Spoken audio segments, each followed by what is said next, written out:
টুনি তার বাসায় দুটি ডিম পেড়ে সে তা দিচ্ছে। আর সেই টুনি পাখিটি ছিল খুব শান্ত প্রকৃতির। এদিকে বনের মধ্যে ছিল একটি চালাক শিয়াল। সে খাবারের জন্য খাবার খুঁজে বেড়াচ্ছে। ঘুরতে ঘুরতে হঠাৎ দেখতে পেল ওই টুনির বাসাটা।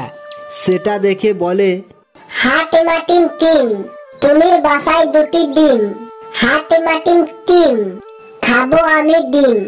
কে টুনি, কি করছিস?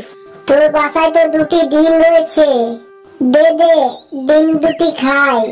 না না, আমি ডিম তোমায় দেব না। কিছুদিন পর আমার ডিম ফুটে বাচ্চা হবে।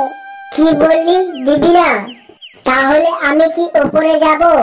যদি যাই তাহলে আমি তোকেও খেয়ে নেব। সেটা শুনে টুনি ভয় পেয়ে তার ডিম দুটি দিয়ে দেয়। আর ডিম খেয়ে শিয়ালটা সেখান থেকে চলে যায়। তখন টুনির বন্ধু তার কাছে আসে আর টুনি তাকে সব ঘটনাটা বলে।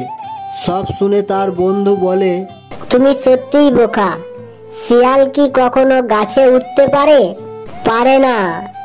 ও তোমাকে ভয় দেখিয়ে ডিম খেয়ে চলে গেছে। এরপর টুনিকে তার বন্ধু ভালোভাবে বুঝিয়ে দেয়। কয়েক মাস পর টুনি তার বাসায় একটি ডিম পেড়ে তা দিচ্ছে। আর ওই শিয়ালটি আবার এসে তাকে ডিম চায়।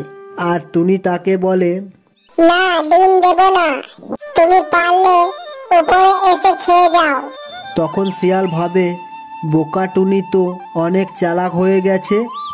আমার আর ডিম খাওয়া হলো না, এবার আমি পালিয়ে যাই। এরপর শিয়াল চুপচাপ সেখান থেকে পালিয়ে যায়।